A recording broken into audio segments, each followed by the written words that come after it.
사무엘상 16장 4절에서 7절까지의 말씀입니다. 4절에서 7절 한 절씩 읽습니다. 사무엘이 주님께서 시키신 대로 하여 베들레헴에 이르니 그 성읍의 장로들이 떨면서 나와 맞으며 물었다. 좋은 일로 오시는 겁니까?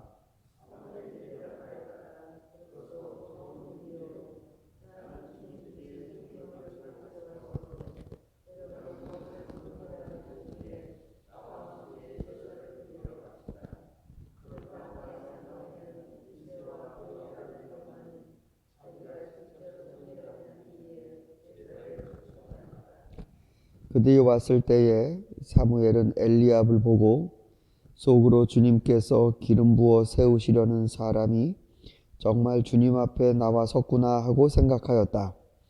그러나 주님께서 이르시되 너는 그의 순수한 겉모습과 긁기만 보아서는 안 된다. 내가 세운 사람이 아니다. 나는 사람 판단하는 것처럼 그렇게 판단하지 않는다. 사람은 겉모습만을 따라 판단하지만 나 주는 중심을 본다. 아멘. 네, 사무엘은 슬픔에 깊이 빠져 있었으나 하나님께서 왜 그러고 있느냐? 내가 다시 선택할 사람에게 가라. 어찌 보면 이 왕을 세우는 이 작업에 이제 2라운드가 되는 것입니다. 한번 제대로 세워놓으면 그 다음서부터는 다 되겠지라고 생각했었는데 그렇지 못했습니다. 그럼에도 불구하고 사무엘은 하나님 말씀을 따라가는 게 굉장히 부담스러웠습니다. 왜냐하면 사울에게 분명히 말했거든요. 당신을 버리셨고 또 다른 사람을 왕으로 세우셨소. 그러니까 사무엘이 누구 만나러 가는지 사울이 굉장히 중요하겠죠. 그래서 아마 사무엘 스스로도 자기가 행동하는 모든 것이 사울에게 알려진다라는 걸 알고 있었을 것입니다. 그래서 이렇게 변명을 대면서 제사를 드리러 간다. 뭐 변명은 아니죠. 제사를 드리러 가는 건 가는 거니까. 그렇게 해서 지금 이새의 집에 이르는 겁니다. 근데 이 사무엘이 얼마나 이스라엘 백성의 입장에서는 대단한 인물인지, 이 사무엘이 베들레헴에 딱 뜨니까 장로들이 좋은 일로 오시는 겁니까? 이렇게 물어봅니다. 이 사무엘이 등장한다는 건 굉장히 중요한 겁니다. 이 사람들에게 있어서. 선지자가 공연이 그냥 이렇게 한 바퀴씩 도는 게 아니고 그야말로 한마디 한마디가 하나님을 대언하는 거기 때문에 사무엘이 왔다라는 건 이건 사건입니다. 근데 사무엘이 마음을 안심시켜 주죠.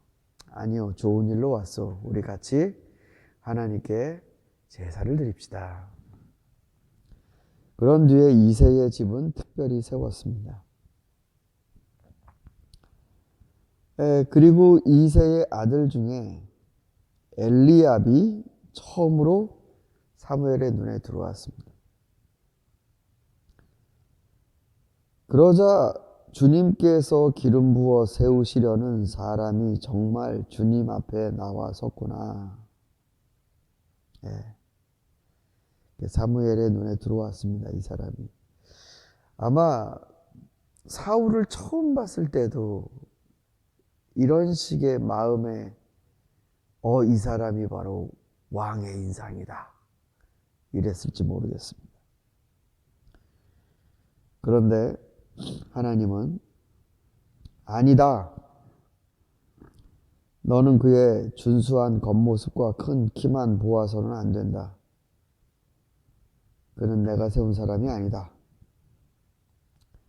사무엘이 보는 것과 하나님이 보는 것이 다르다라는 말씀을 하십니다. 그래서 이 사울 왕을 선택했을 때에 하나님이 보셨던 것, 다윗 왕을 선택할 때에 하나님이 보셨던 것, 사실 이거를 우리 성도들이 읽으면서 하나님이 첫 번서부터 그렇게 중심을 못 보셔갖고 그러면 사울을 뽑으셨나 이렇게 생각하실 수도 있겠지만, 이거는 우리를 위한 말씀입니다. 즉 사람을 선택하는 데 있어서의 발전 과정을 기록해 놓은 것입니다. 점점 뭐가 더 중요한가? 점점 뭐가 더 의미가 있는가?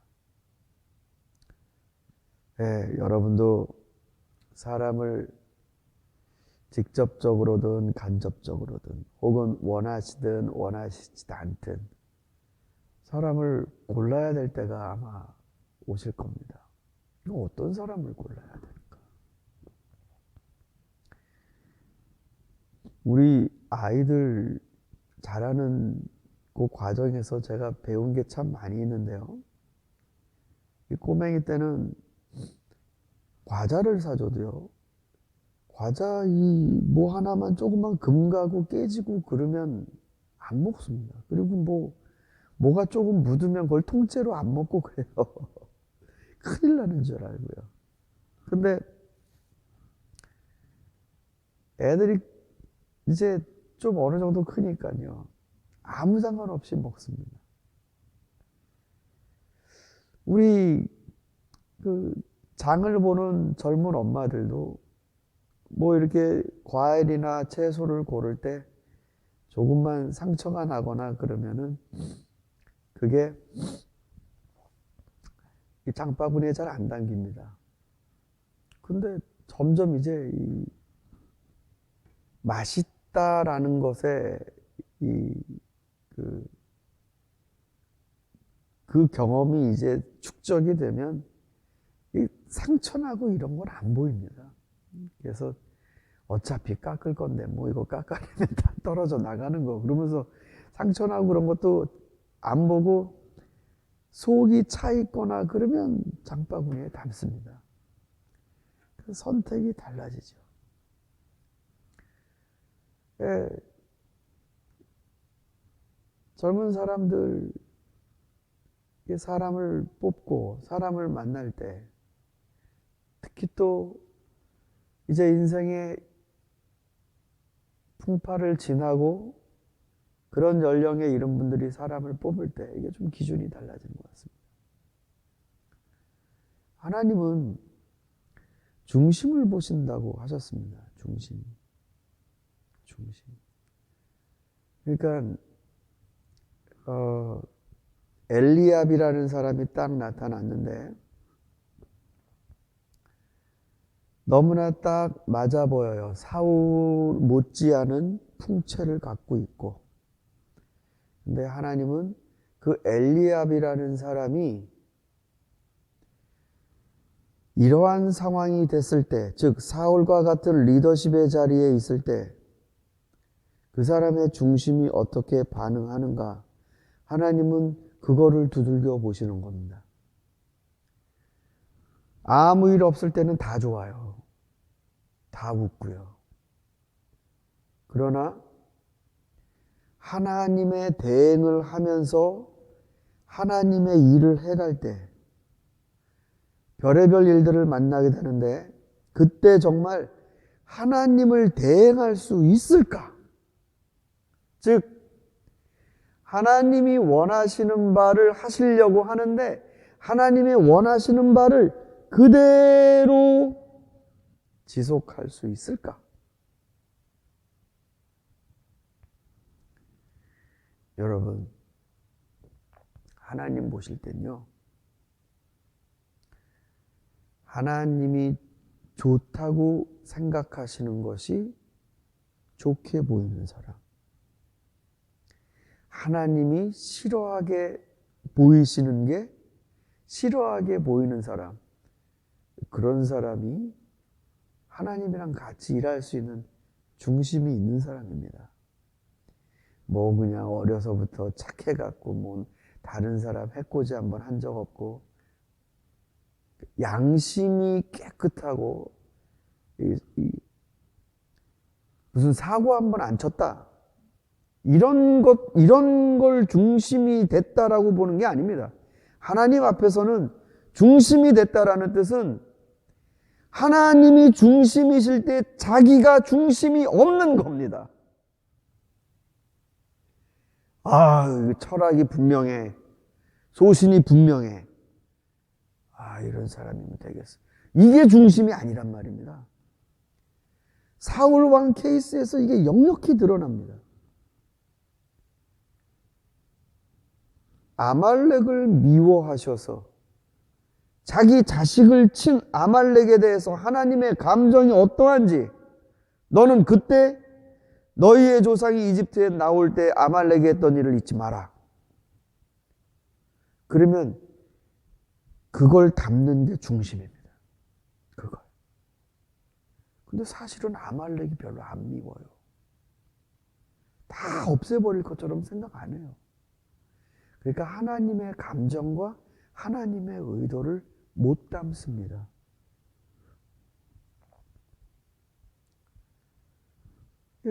사울 왕이 그 예였고 그 다음 사람을 뽑는데 사무엘은 하나님이 보신다는 중심에서 또 놓치게 됩니다. 아니 어쩌면 우리가 그렇게 계속 놓쳐요. 여러분도 하나님 앞에 내가 중심을 잡아야지. 그럴 때 여러분의 신학이나 여러분의 신앙의 경험들로 중심을 잡는 게 아니라 사실 우리 입장에서는 그게 비운다는 걸 말하는 겁니다. 하나님의 마음이 고스란히 담길 수 있는 사람.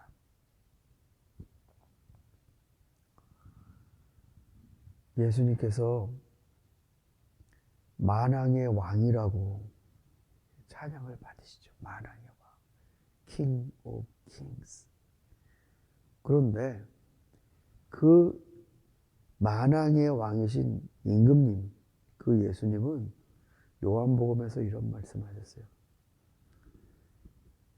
너희가 보고 있는 게 바로 하나님이 하시는 걸 보고 있는 거다.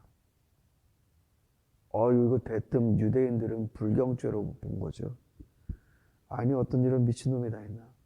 분명히 새파랗게 젊은 놈이 자기가 하는 게 하나님의 일이라고. 그런데 주님이 그렇게 말씀하신 이유가 있죠. 난 내 뜻대로 하지 아니하고 아버지께서 보여주시고 말씀하신 것대로 하기 때문에 내가 하는 게 하나님이 하고 싶은 거다. 이렇게 말씀하신 거였어요. 그게 중심입니다. 하나님 보실 때 여러분을 중심이 섰네. 이렇게 말씀하신다는 것은 여러분이 하나님의 마음을 담을 수 있는 마음이다. 바로 그것을 말합니다. 사랑하는 성도 여러분, 하나님은 빈 방을 찾으시는 것 같습니다. 하나님이 들어가실 수 있는 빈 방. 하나님의 생각하시는 것을 채울 수 있는 방. 하나님이 원하시는 모양을 낼 수 있는 방. 주여, 저라는 사람을 쓰시옵소서. 이리 가라고 하면 이리 가고 저리 가라고 하면 저리 가겠습니다. 그런 사람을 찾으시는 주님의 이 마음이 오늘 저와 여러분에게도 우리 가운데도 여기 있구나. 하나님 기뻐하시는 중심이 또 우리에게 발견되기를 간절히 소망합니다. 기도드리겠습니다.